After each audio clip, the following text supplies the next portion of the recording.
Redup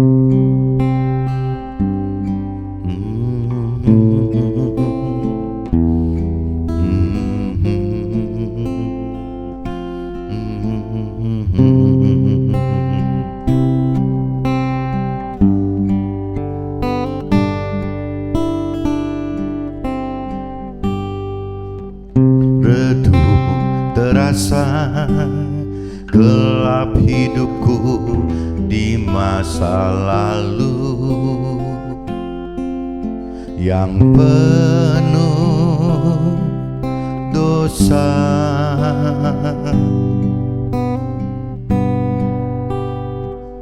Sejuk terasa, damaikan indahnya hidupku ini bila aku dekatmu. Selamat tinggal masa lalu, selamat datang masa depan. Berikan aku ampunanmu dan kesempatan untuk diriku, Tuhan.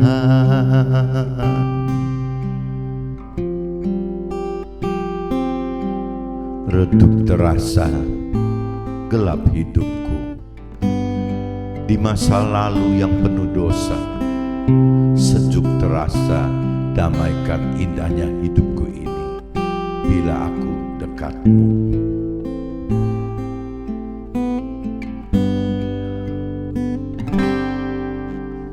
Karang di laut tersapu gelombang yang besar.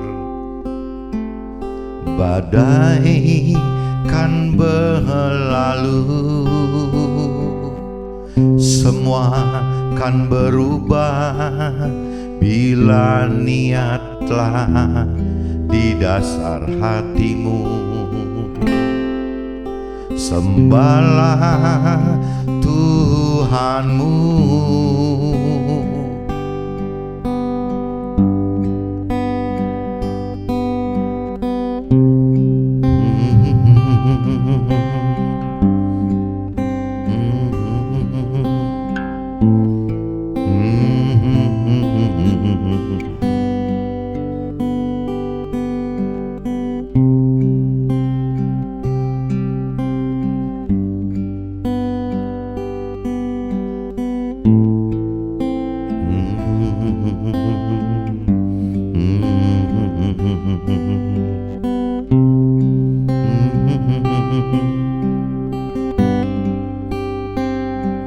Selamat tinggal masa lalu, selamat datang masa depan. Berikan aku ampunanmu dan kesempatan untuk diriku, Tuhan.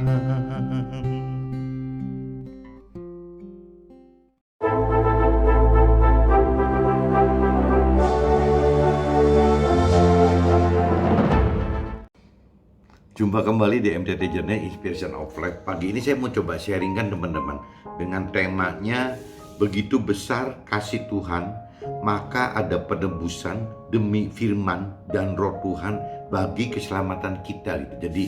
Jadi temanya itu teman-teman, begitu besar kasih Tuhan karena Tuhan itu begitu menyayangi kita gitu. Maka ya Tuhan korbankan Yesus gitu untuk tebus dosa-dosa kita ya, dan juga sekaligus menjadi sebagai jembatan ya untuk memberikan firman Tuhan, dan sekaligus juga memberi kuasa Tuhan berupa roh Tuhan atau Roh Kudus yang ada di dalam kita teman-teman. Nah ini coba saya sharingkan dimulai dari kitab Yohanes, teman-teman. Kitab Yohanes pasal 3 ayat 1 sampai 7, teman-teman. Coba kita cari kitab Yohanes pasal 3 ayat 1 sampai 7, teman-teman. Coba saya bacakan. Kitab Yohanes pasal 3, teman-teman, ayatnya 1 sampai 7. Nah, perikopnya judulnya, teman-teman, percakapan dengan Nikodemus gitu. Itu judulnya gitu. Adalah seorang Farisi yang bernama Nikodemus, seorang pemimpin agama Yahudi. Ia datang pada waktu malam kepada Yesus dan berkata, "Rabi, kami tahu bahwa engkau datang sebagai guru yang diutus Allah, sebab tidak ada seorang pun yang dapat mengadakan tanda-tanda yang engkau adakan itu jika Allah itu tidak menyertainya." Jadi ini cerita mujizat, teman. Jadi Nikodemus ini orang Yahudi ya, yang mengakui bahwa Yesus ini adalah utusan Allah, karena dasarnya Nikodemus melihat mujizat, teman-teman, melihat mujizat yang Yesus perbuat gitu. Nah, ini Yesus menjawab, katanya, "Aku berkata kepadamu, sesungguhnya jika seorang tidak dilahirkan kembali, ia tidak dapat melihat kerajaan Allah," gitu. Nah, ini coba teman-teman camkan gitu di ayat 3-nya. Yesus menjawab, katanya, "Aku berkata kepadamu, sesungguhnya jika seorang tidak dilahirkan kembali, ia tidak dapat melihat kerajaan Allah," gitu. Kata Nikodemus kepadanya, "Bagaimana mungkin seorang dilahirkan kalau ia sudah tua?" Jadi si Nikodemus berpikirnya lahir dalam arti kata physically ya, jadi lahir secara lahiriah, fisik gitu. Padahal maksudnya Yesus kan bukan itu gitu. Dapatkah ia masuk kembali ke dalam rahim ibunya dan dilahirkan lagi gitu? Jawab Yesus, "Aku berkata kepadamu, sesungguhnya jika seorang tidak dilahirkan dari air dan roh, ia tidak dapat masuk ke dalam kerajaan Allah. Apa yang dilahirkan dari daging adalah daging, dan apa yang dilahirkan dari roh adalah roh," gitu. "Janganlah engkau heran, karena aku berkata kepadamu, kamu harus dilahirkan kembali." Jadi pada prinsip firman Tuhan seperti itu, teman-teman. Yang Nikodemus tangkap apa yang dikatakan Yesus ini dari sisi lahiriah gitu, jadi orang lahir baru. Tapi kalau yang maksudnya Yesus di sini maksudnya lahir baru itu adalah bisa nggak gitu kita bisa, kalau kita bicara untuk mendapatkan kerajaan Allah gitu, untuk bisa melihat kerajaan Allah, untuk bisa mendapatkan dapat hidup sesuai rancangan dan kehendak Tuhan, ya kuncinya satu, teman. Bagaimana kita bisa mengenal firman Tuhan, bagaimana kita bisa mengerti firman Tuhan, dan bagaimana kita bisa melakukan firman Tuhan gitu. Dimana untuk pengenalan, pengertian, dan melakukan firman Tuhan ini ya berbeda sekali, teman-teman, dengan apa yang biasa dikenal, dimengerti, dan dilakukan oleh dunia gitu, orang-orang dunia. Bahkan kalau kita pelajari lebih dalam lagi gitu, apabila kita mengerti firman Tuhan lebih dalam, kadang-kadang jadi melakukan firman itu jadi malah dianggap seperti ketidakwajaran bagi dunia gitu. Bahkan bisa disebut kesalahan dan bisa disebut juga kebodohan, teman-teman. Jadi melakukan firman Tuhan itu bagi dunia adalah ketidakwajaran, ya bisa disebut kebodohan, bahkan bisa disebut kesalahan gitu. Sedangkan dari sisi firman Tuhan gitu, dari sisi rohani, firman Tuhan adalah kebenaran gitu, kebenaran yang Tuhan ajarkan kepada kita. Nah, ini yang disebut lahir baru oleh Yesus kepada Nikodemus ini adalah maksudnya pola apanya? Jadi pola pikirnya, pola hidupnya, karakter kita gitu. Karakter lama kita, pola pikir lama kita bisa dirubah nggak gitu menjadi pola pikir dan karakter yang baru gitu. Nah, pola pikir dan karakter yang baru otomatis harus menyesuaikan dengan apa yang firman Tuhan perintah dan peraturkan, teman-teman. Sedangkan untuk melakukan perintah peraturan firman Tuhan itu yang tadi dikatakan ya pada umumnya ya aneh gitu, dianggap tidak wajar, teman-teman. Dianggap nggak wajar, bagi dunia itu dianggap nggak wajar gitu. Karena target utama dari yang firman Tuhan perintah peraturkan adalah bagaimana kita hidup dengan mencari keselamatan akhirat, teman-teman. Bukan yang targetkan, bukan yang ditargetkan orang dunia pada umumnya. Kalau orang dunia pada umumnya itu mentargetkan diri bagaimana mencari kesusahan duniawi gitu. Jadi beda sekali di situnya teman-teman. Kalau cerita kita bicara orang yang tidak atau belum mengenal firman Tuhan gitu, rasanya wajar-wajar aja ada perbedaan pengenalan pengertian gitu ya antara firman Tuhan dengan keinginan kehendak duniawi. Tapi yang disayangkan itu teman-teman, apabila kita bicara orang yang punya keyakinan itu, orang yang kategorinya itu tidak mengaku tidak, maksudnya tidak dalam kondisi tidak mengenal firman, tidak percaya Tuhan gitu. Orang keyakinan itu ya dia bicara dia percaya Tuhan gitu. Kalau orang punya keyakinan dia percaya akan apa Tuhan gitu, dan dia merasa cukup percaya diri bahwa dia mengenal gitu, mengenal kehendak Tuhan, rancangan dan kehendak Tuhan. Tapi sebenarnya pola-pola pikir orang berkeyakinan itu adalah semua itu dasarnya bukan dari pikiran perasaan kehendak Tuhan, tapi lebih condong ke dalam pikiran perasaan kehendak sendiri, dari jiwanya sendiri gitu. Nah akhirnya tidak ngait dengan apa yang Tuhan pikir, rasakan dan kehendaki yang ada di dalam, dicantum dalam firman-Nya Tuhan itu gitu teman. Nah ini kalau buat saya pribadi, orang yang punya keyakinan ini justru lebih punya potensi hidup dengan di luar cara-cara Tuhan gitu, dibanding orang yang belum atau tidak mengenal Tuhan sama sekali. Kalau orang yang belum atau tidak mengenal Tuhan sama sekali, ada potensi satu saat ya apabila dia mau tergerak mengenal gitu, mengenal Tuhan, ya mencari Tuhan, ya merenungi Tuhan gitu, ada potensi bisa bisa ketemu Tuhan dengan cara yang benar gitu, sesuai dengan pikiran perasaan kehendak Tuhan. Tapi kalau orang punya keyakinan karena memang dasarnya sudah percaya diri bahwa dia sudah percaya Tuhan gitu dengan caranya sendiri, dengan caranya pikiran perasaan kehendaknya sendiri, dia juga sudah merasa sudah mengenal Tuhan dengan pikiran perasaan kehendak sendiri. Nah ini yang jadi agak repot, agak susah teman, agak susah untuk itu. Nah ini saya nggak ngerti apakah orang seperti ini nanti kategorinya seperti kategori orang-orang ahli Taurat atau kaum Farisi itu gitu. Kalau ahli Taurat dan kaum Farisi itu ya dari teman-temannya Nikodemus ini gitu, jadi orang-orang yang Yahudi ini gitu. Banyaknya orang ahli Taurat dan kaum Farisi dari Yahudi teman-teman. Kurang lebih seperti itu gitu. Jadi ya bedanya cuma satu gitu. Kalau ahli Taurat kaum Farisi itu orang yang sudah dengan yakinnya bahwa dia itu hidup taat melakukan firman Tuhan.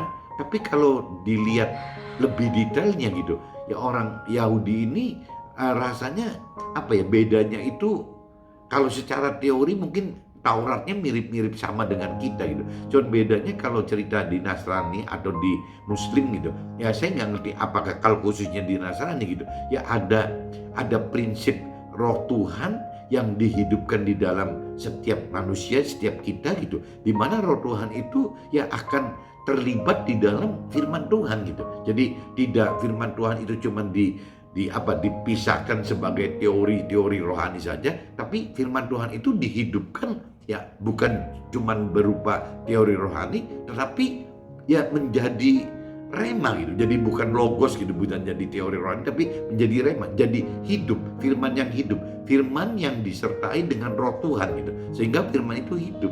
Nah di Nasrani katakan begitu, tapi kalau saya sharing dengan beberapa teman-teman di Muslim, ya katanya di Muslim juga sama gitu, ada yang disebut roh Tuhan, kalau di Nasrani sebutannya roh kudus, kalau di Muslim sebutannya nur gitu, itu sama teman-teman. Jadi bagaimana dalam kehidupan kita itu tidak melulu cuma teori firman saja, tapi ternyata ada roh Tuhan yang dihidupkan gitu. Jadi kita hidup dari dua teman-teman, dari firman Tuhan gitu, kita hidup dalam jalannya firman Tuhan, dan kita juga menghidupkan roh Tuhan gitu. Nah ini mirip-mirip teman-teman, dari Nasrani dengan Muslim itu mirip-mirip. Tapi kalau Yahudi saya nggak ngerti dalam, dan saya juga nggak ngerti di luar Nasrani dan Muslim gitu, seperti Buddha, Hindu atau yang lain gitu, apakah sama gitu seperti halnya Nasrani dan Muslim, bahwa ada roh Tuhan yang dihidupkan di dalam kehidupan kita selain firman Tuhan teman.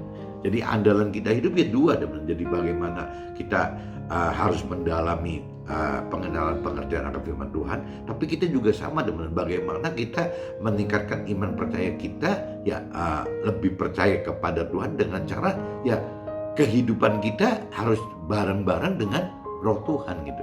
Semakin kita menghidupkan Roh Tuhan, ya berarti semakin tinggi iman kita gitu. Ya dan bahkan Roh Tuhan ini bisa memberi pertolongan pada kita gitu ya untuk dapat lebih mampu mengerti firman Tuhan dari persepsi Tuhan itu, dari jiwa Tuhan, dari pikiran perasaan kehendak Tuhan, bukan dari pikiran perasaan kehendak kita sendiri. Saya sudah baca di kitab Yohanes pasal 3 ayat 1 sampai 7 teman-teman. Nah ini saya coba kaitkan lagi dengan kitab Yohanes sama-sama dengan kitab Yohanes pasal 3 juga. Tapi ayatnya saya lompat ke 16 sampai 21 teman-teman. 16, 21 coba. Teman-teman cari kitab Yohanes 3 ya lompat ke ayatnya 16 sampai 21. Nah ini saya coba bacakan teman-teman. Karena begitu besar kasih Allah akan dunia ini, sehingga ia telah mengaruniakan anaknya yang tunggal, supaya setiap orang yang percaya kepadanya tidak binasa gitu, melainkan beroleh hidup yang kekal. Jadi karena itu kan yang tadi dikatakan, karena Tuhan itu sangat mengasihi kita gitu, akhirnya ya dia mengorbankan Yesus ini gitu ya agar kita bisa mendapatkan pengampunan dosa, lepas dari dosa-dosa waktu zamannya Adam gitu, dosa awal kita. Dan juga ya Yesus itu jadi akhirnya menjadi dasar dari firman Tuhan kita, bahkan bisa sekaligus menjadi perantara roh Tuhan, Roh Kudus yang memang Tuhan Allah berikan kepada Yesus itu ya diberikan juga kepada setiap kita sebagai manusia gitu. Jadi intinya gitu teman-teman. Jadi Tuhan Allah karena begitu besar kasih Allah kepada kita ya akhirnya sampai mengorbankan begitu gitu. Sebab Allah mengutus anaknya ke dalam dunia bukan untuk menghakimi dunia, melainkan untuk menyelamatkannya oleh dia. Jadi kalau sampai firman Tuhan datang, kalau saya biasa di universalkan itu, Yesus itu saya kategorikan sebagai firman Tuhan teman. Jadi firman Tuhan itu datang bukan untuk menghakimi dunia teman-teman, tapi firman Tuhan itu datang ya justru untuk menyelamatkannya gitu, menyelamatkan kita ya oleh karena firman Tuhan tadi gitu. Barang siapa percaya kepadanya, ia tidak akan dihukum. Barang siapa tidak percaya, ia telah berada di bawah hukuman. Jadi bukan berarti kalau tidak percaya itu dihukum gitu. Tapi otomatis gitu, kalau kita tidak percaya berarti kita tidak mengenal, tidak mengerti, tidak melakukan firman Tuhan. Ya otomatis kita masuk dalam penghukuman teman-teman. Jadi bukan istilahnya Tuhan yang menghukum gitu, bukan teman. Jadi orang yang tidak mengenal firman Tuhan, orang yang tidak mengerti firman Tuhan, dan orang yang tidak melakukan firman Tuhan, otomatis gitu tanpa Tuhan hukum ya sudah terhukum gitu. Nah ini teman-teman coba bedakan. Jadi bukan Tuhan jahat kalau tidak mengenal, tidak mengerti, tidak melakukan itu berarti Tuhan hukum orang yang enggak teman-teman. Jadi memang ya pasti otomatis ya akan tersesat dengan sendirinya gitu. Jadi karena tidak mengenal, tidak mengerti, tidak melakukan firman, ya otomatis ya akan mengalami hukum dan dengan sendirinya gitu teman. Jadi intinya firman Tuhan datang itu bukan untuk menghukum tapi untuk menyelamatkan, malah kebalik gitu. Nah cuman kalau orang yang tidak mengenal, mengerti dan melakukan firman Tuhan ya biasanya konsekuensinya ya akan masuk ke dalam ya penghukuman secara otomatis gitu, karena tidak mengenal, tidak mengerti, tidak melakukan firman Tuhan. Ya seperti itu teman-teman. Jadi bukan karena firman Tuhan jadi dihukum, bukan karena otomatis mengalami hukuman sendiri gitu. Nah ini kalau dilanjutkan lagi, dan inilah hukuman itu, terang telah datang ke dalam dunia, tetapi manusia lebih menyukai kegelapan daripada terang, sebab perbuatan mereka jahat gitu. Nah ini kalau kembali lagi, kalau perbuatan yang seperti dilakukan orang dunia, dalam arti kata orang yang hidup tidak dengan mengenal, tidak mengerti, serta tidak melakukan firman Tuhan, tidak hidup sesuai perintah peraturan firman Tuhan, kalau dari sisi rohani disebutnya jahat teman-teman, kejahatan. Meskipun bagi orang dunia mungkin tidak ngakuin ini gitu, karena orang dunia anggap bahwa ya wajar-wajar saja kalau sampai orang dunia melakukan hal-hal yang diminta oleh dunia gitu. Nah, padahal yang diminta oleh dunia adalah bisa menjadi kejahatan bagi orang rohani gitu.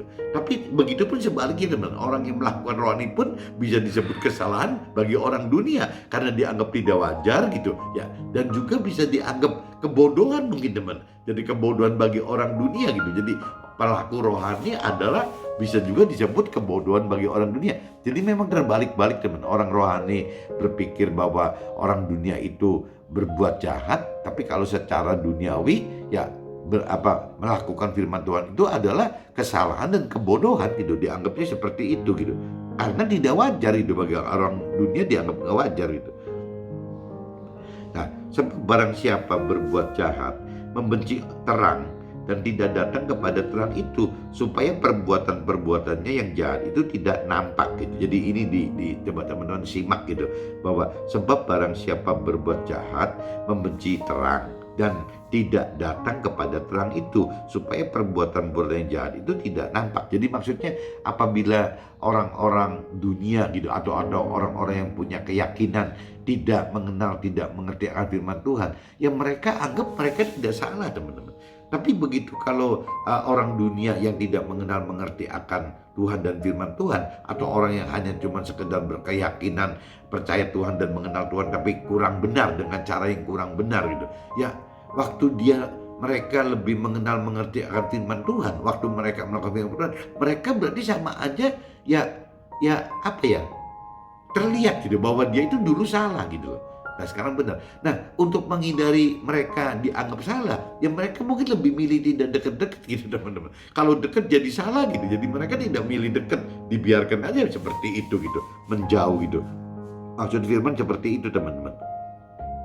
Tetapi barang siapa melakukan yang benar, ia datang kepada terang, supaya menjadi nyata bahwa perbuatan-perbuatannya dilakukan dalam Allah. Nah tetapi itu balik lagi, barang siapa keinginan pengen benar gitu, hidupnya pengen benar, ya mereka harus datang kepada terang. Nah, maksudnya datang kepada terang itu ya datang kepada firman Tuhan gitu ya. Bagaimana harus lebih mendalami pengenalan pengertian firman Tuhan dengan bagaimana caranya melakukan firman Tuhan. Nah, tapi setelah mengenal mengerti firman Tuhan, biasanya teman-teman mereka akan tersingkap bahwa di dalam pengenalan pengertian firman Tuhan itu ternyata bukan cuma firman Tuhan aja, Tuhan itu juga memberikan roh Tuhan untuk kita gitu. Jadi selain firman Tuhan, Tuhan juga memberikan rohnya, roh Tuhan kepada kita gitu. Seperti waktu pertama Tuhan memberikan roh Tuhan, Roh Kudus kepada Yesus, sama teman-teman. Jadi roh Tuhan atau Roh Kudus yang di dalam Yesus gitu, itu sama aja gitu dengan roh Tuhan, dengan Roh Kudus yang diberikan kepada kita. Dan bahkan tidak hanya orang Nasrani loh, untuk semua manusia itu firman Tuhan katakan diberikan roh Tuhan ini. Jadi cuman yang mungkin yang agak sama itu ya tadi, misalnya teman-teman yang dari Muslim itu ya yang berasumsi sama bahwa ada roh Tuhan di dalam kehidupan kita gitu. Nah cuman kan kalau kita tidak mengenal mengerti dalam akan Tuhan, akan firman Tuhan, kadang-kadang kita juga bingung teman, antara roh Tuhan, kok roh Tuhan bisa ada di kita di mana gitu ya. Karena manusia pada umumnya, dunia ini, orang dunia ini gitu, manusia dunia ini atau orang yang punya keyakinan itu ya hanya mengenal bahwa manusia itu terdiri dari tubuh dan jiwa saja, tidak mengenal bahwa ada roh gitu. Nah kalau bicara roh Tuhan, nanti akhirnya roh Tuhannya kemana gitu loh. Nah roh Tuhan itu ya kalau kita yang sudah lebih mengenal mengerti firman Tuhan, ya roh Tuhan itu ada di dalam roh kita gitu, bersemayam dalam roh kita. Karena untuk orang-orang yang sudah lebih mengenal mengerti firman Tuhan akan Tuhan, ya udah ngerti bahwa di dalam kita ini bukan cuma dua unsur yang cuma tubuh dan jiwa saja, tapi ternyata di dalam kita ada tubuh, jiwa dan roh teman-teman. Nah, ada tiga gitu. Jadi istimewanya orang yang sudah mengenal mengerti firman Tuhan itu ya istilahnya ya kita mempunyai tiga unsur gitu. Jadi mungkin kalau cerita mobil mungkin jadi kalau orang dunia cuma 2 silinder kali. Kalau orang rohani jadi mesinnya 3 silinder gitu. Nah ini bedanya, mesti kan powernya kan lebih bagus yang 3 silinder teman-teman. Nah ini yang mesti kita pelajari gitu. Ya kalau kita pengen hidup lebih maksimal gitu, ya bisa mendapatkan keselamatan akhirat sekaligus juga bisa mendapatkan tambahan sukses duniawi gitu ya. Ya harusnya ya harus bisa menghidupkan 3 unsur tadi teman, dari tubuh, jiwa dan roh itu gitu. Tapi kalau orang dunia ya karena unsur rohnya tidak dihidupkan, ya konsekuensinya bisa-bisa tidak mendapatkan keselamatan akhirat. Itu yang justru yang Tuhan takutkan, ya itu. Kalau kita tidak berkeselamatan akhirat kan bagaimana gitu hidup kita? Karena keselamatan akhirat kan sifatnya kekal teman-teman. Jadi roh kita nggak bakal mati ya selamanya. Ya ini yang Tuhan takutkan. Kalau kita tidak mendapatkan keselamatan akhirat, ya kita jadi ya habis cuman di dunia yang fana ini, dunia sementara ini. Sisanya masuk akhirat, ya masuk ke dalam neraka gitu. Nah itu yang Tuhan tidak kehendaki kan, untuk kita jangan sampai kita masuk ke dalam neraka gitu. Tuhan sangat mengasihi kita untuk bisa kita terhindar dari neraka gitu.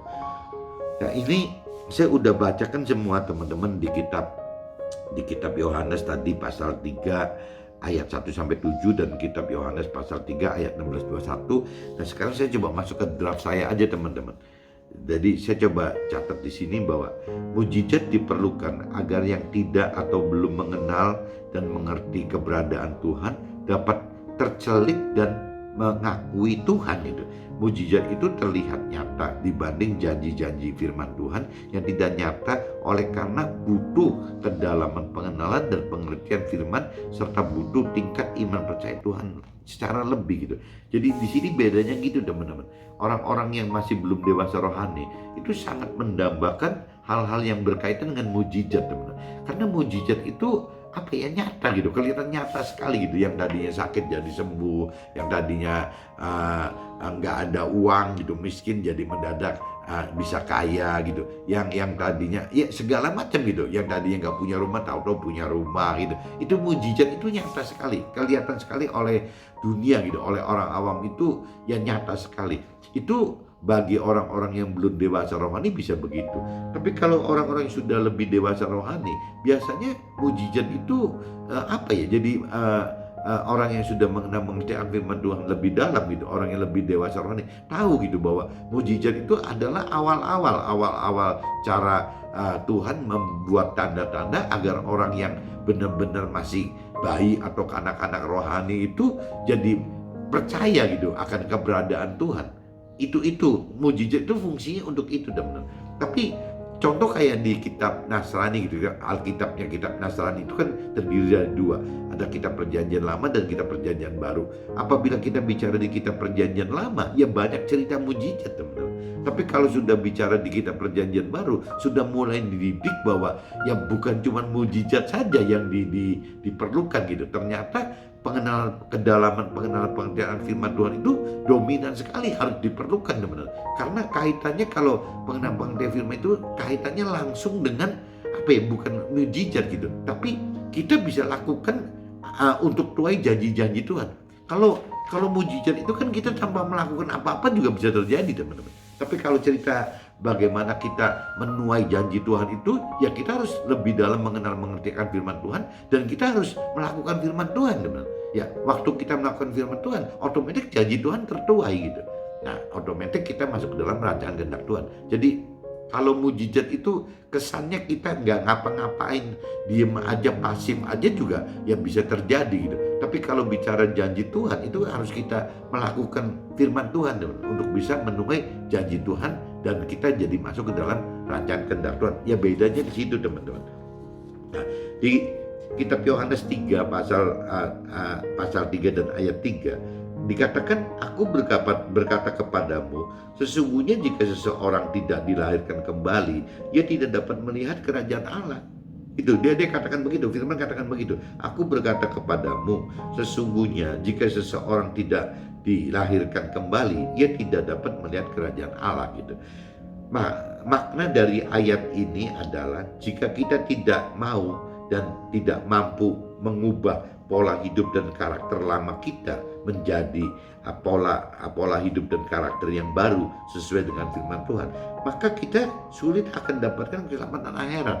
Karena ya polanya tidak berubah, teman-teman. Jadi pola hidup kita tidak berubah, karakter kita tidak berubah. Nah, pola hidup lama kita, karakter kita yang lama itu tidak mencerminkan kita bisa mendapatkan keselamatan akhirat, teman-teman. Karena pola hidup lama kita, karakter lama kita ya lebih beradaptasi, lebih mengarah kepada ya hal-hal duniawi gitu, yang dibutuhkan oleh dunia gitu. Jadi pasti bertentangan dengan apa yang dibutuhkan oleh keselamatan akhirat. Jadi memang harus berubah. Dan bagaimana caranya kita berubah ya dari pola hidup dan karakter lama kita menjadi ya pola hidup dan karakter yang baru gitu. Kerajaan Allah adalah keselamatan akhirat, di mana hanya akan kita dapatkan jika kita mau mencari untuk mengenal dan mampu mempelajari untuk mengerti serta mampu melakukan firman untuk mendapatkannya gitu. Jadi ya satu-satunya jalan apabila kita percaya akan perintah peraturan Tuhan, ya memang kembali lagi gitu.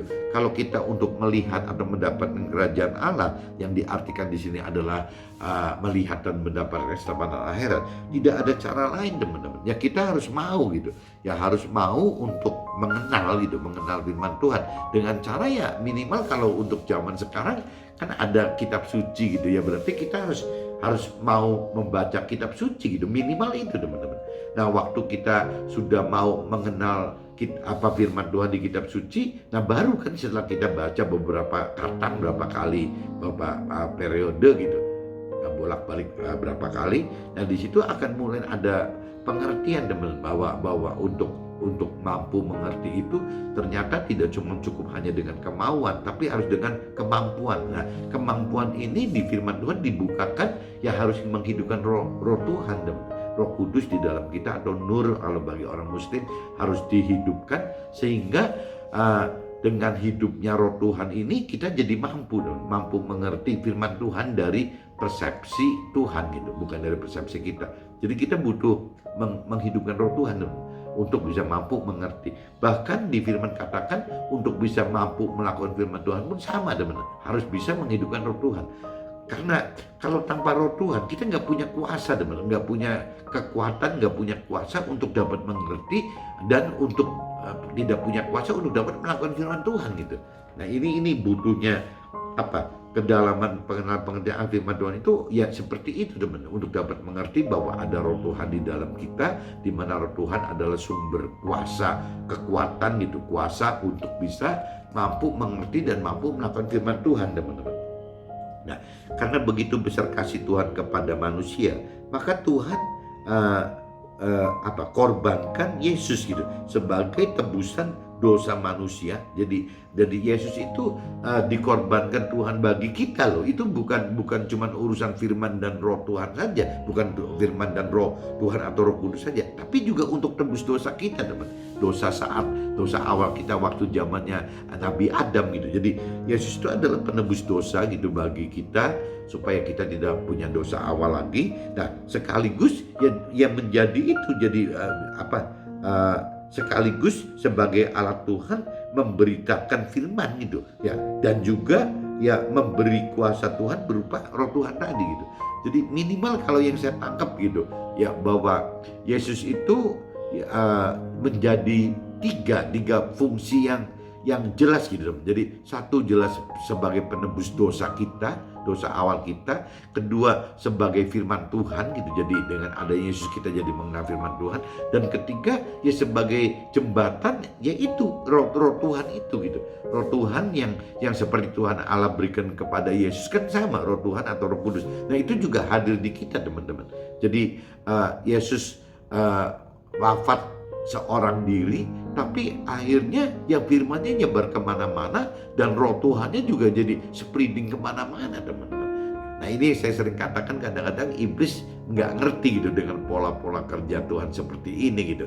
Jadi dianggapnya waktu Yesus wafat, dianggapnya kalah gitu, Tuhan kalah. Tapi sebenarnya kan Tuhan bukan kalah, memang Tuhan sudah merencanakan bahwa dengan Yesus wafat itu justru bagaimana jadi dosa kita tertebus, jadi kita bisa masuk ke dalam keselamatan akhirat, dan kita juga jadi mendapatkan firman gitu. Semua dari antara kita bisa mendapat firman, bahkan kita mendapatkan kuasa roh Tuhan tadi, roh kudus tadi. Nah, 3 ini yang didapat Yesus wafat gitu. Kalau tanpa Yesus jadi korban, nggak mungkin kita bisa mendapatkan 3 ini.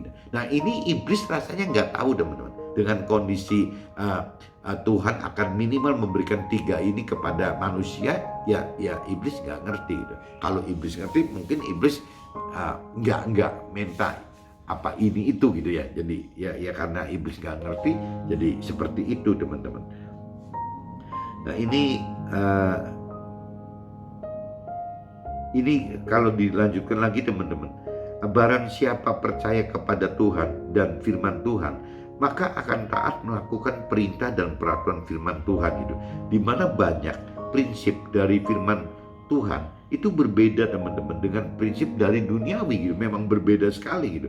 Firman Tuhan dengan prinsip mencari keselamatan akhirat, sedangkan prinsip dari duniawi ya mencari keselamatan duniawi saja gitu. Jadi memang dasarnya itu udah beda sekali, teman. Jadi bagaimana orang duniawi itu atau orang punya keyakinan itu, bagaimana caranya kesuksesan duniawi itu jadi andalan gitu, jadi andalan hidup.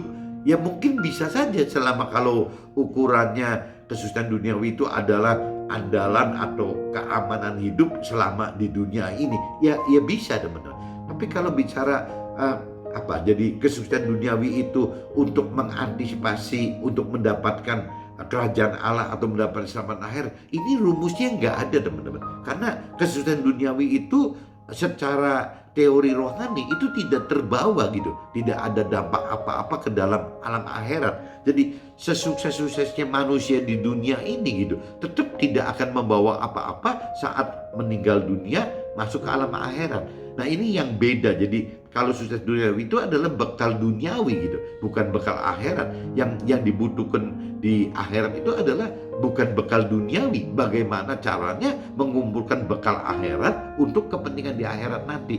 Nah, untuk mengumpulkan bekal akhirat ini ya kembali lagi kita harus dalam mengenal mengerti akan firman Tuhan.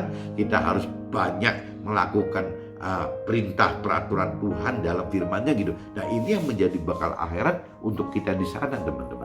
Nah, ini yang orang duniawi, orang yang punya keyakinan tidak mengenal, tidak mengerti maksud firman seperti ini. Nah, ini yang bahaya, teman-teman. Jadi ya itu, jadi orang duniawi atau orang punya keyakinan itu cuma mengandalkan kesuksesan duniawi ya untuk di dunia saat ini, dan memang mungkin gitu, sangat mungkin. Tapi begitu beralih ke alam akhirat, ya itu ditinggal semua, tidak mungkin bisa menjadi alat keselamatan akhirat gitu. Secara rohani, orang yang hidup tanpa mengenal dan tanpa mengerti serta tanpa melakukan firman Tuhan adalah orang yang melakukan kejahatan. Itu dari sisi rohani, dari sisi firman, katakan begitu. Orang yang tidak mengenal, tidak mengerti dan melakukan firman Tuhan adalah orang yang jahat gitu. Ya, adapun secara dunia, hidup melakukan firman Tuhan adalah ketidakwajaran. Malah kebalik, kalau orang dunia anggap bahwa melakukan firman Tuhan itu adalah ketidakwajaran, bahkan dapat dianggap kebodohan dan kesalahan gitu. Nah, ini bolak-balik begini karena kembali lagi orang dunia tidak mengenal, tidak mengerti apa yang firman Tuhan perintah peraturkan gitu. Bagaimana kita hidup untuk mendapatkan keselamatan akhir itu orang dunia tidak tahu, orang keyakinan tidak tahu, teman. Mudah-mudahan teman-teman dengan saya coba jelaskan sharing pagi ini, teman-teman bisa tangkap gitu bahwa ya bedanya pola pikir duniawi dengan rohani itu ya seperti ini, teman-teman. Dan di sini juga teman-teman harus tahu begitu, yang di temanya gitu, begitu besar kasih Tuhan, maka ada penebusan demi firman dan roh Tuhan, yaitu bagi keselamatan kita semua. Jadi yang tadi saya katakan bahwa karena begitu besar kasih Tuhan, ya Tuhan sampai korbankan Yesus itu ya untuk satu menebus dosa awal kita gitu, kedua untuk menjadi firman sebagai panutan hidup kita untuk hidup benar gitu, mendapatkan keselamatan akhirat, dan ketiga memberikan kuasa Tuhan gitu melalui roh Tuhan atau roh kudus yang ada di dalam kita. Mudah-mudahan bisa tertangkap, teman-teman, dan apabila ada berguna, coba sharingkan juga ke teman-teman yang lain atau keluarga yang lain. Oke, see you, bye-bye.